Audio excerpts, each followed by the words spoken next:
এবার বাবুর নাম কি এটা? হ্যাঁ, রোমান। রোমান বাবুর চোখে এলো চুন গেছিল। আপনাদেরকে সতর্ক করার জন্য ভিডিওটা আমি করতেছি যে বাচ্চাদের নাগালের বাইরে রাখবেন। যারা পান খান, যারা বাসা বাড়িতে পান খাওয়ার অভ্যাস আছে, তারা চুনগুলো একটু দূরে রাখার চেষ্টা করবেন।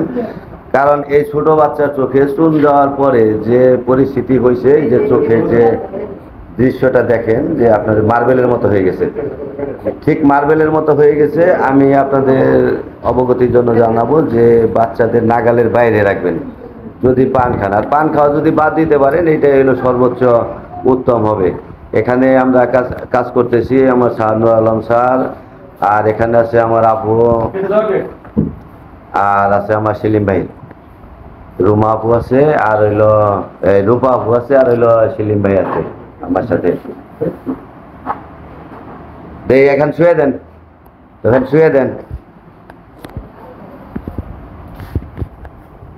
ভালো করে। আমার ভালো করে ই করেন, ই করা লাগে, জোর জোর করে ধরা লাগবে কিন্তু সুন্দর করে জোর করে ধরবেন, সত্যি করে। হ্যাঁ, এই সেলিম ভাই ধরেন, ভালো করে ধরেন, সেলিম ভাই ভালো করে ধরেন,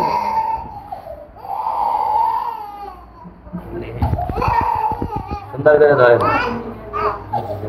একবারে যতটুকু সম্ভব।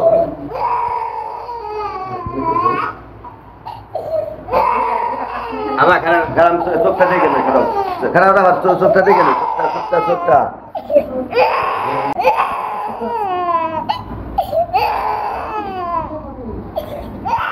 চোখে সুন্দর কারণে আর কি এই পরিস্থিতি হয়েছে। একটু মানুষের একটু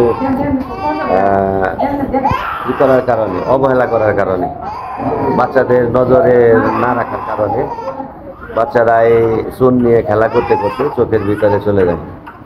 কিন্তু পরিবারের মানুষ তো জানে না যে কতটুকু কষ্ট হবে এই বাচ্চার জন্য।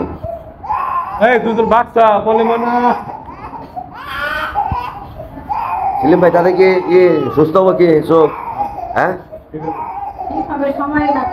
সময় লাগবে না? তাদের কয়দিন লাগতে পারে?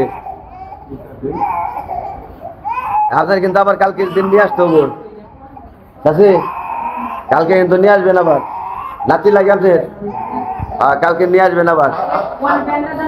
এই বাবু, এই যে সুন্দর সুন্দর, এই যে বাবু, এই যে খুব সুন্দর সুন্দর। এটা কিন্তু উঠায় না, বুঝছেন? কালকে নিয়ে আসবেন। এই যে ও, তুমি খুব ভালো, হ্যাঁ খুব ভালো। আর ওষুধগুলা বুঝিয়ে দেন সেলিম ভাই। ও কালকে নিয়ে আসলে পরা। আচ্ছা, কালকে নিয়ে এসে আবার ওয়াশ করে নিয়ে যায়। ঠিক আছে, ভালো থাকেন সবাই, আসসালামু আলাইকুম।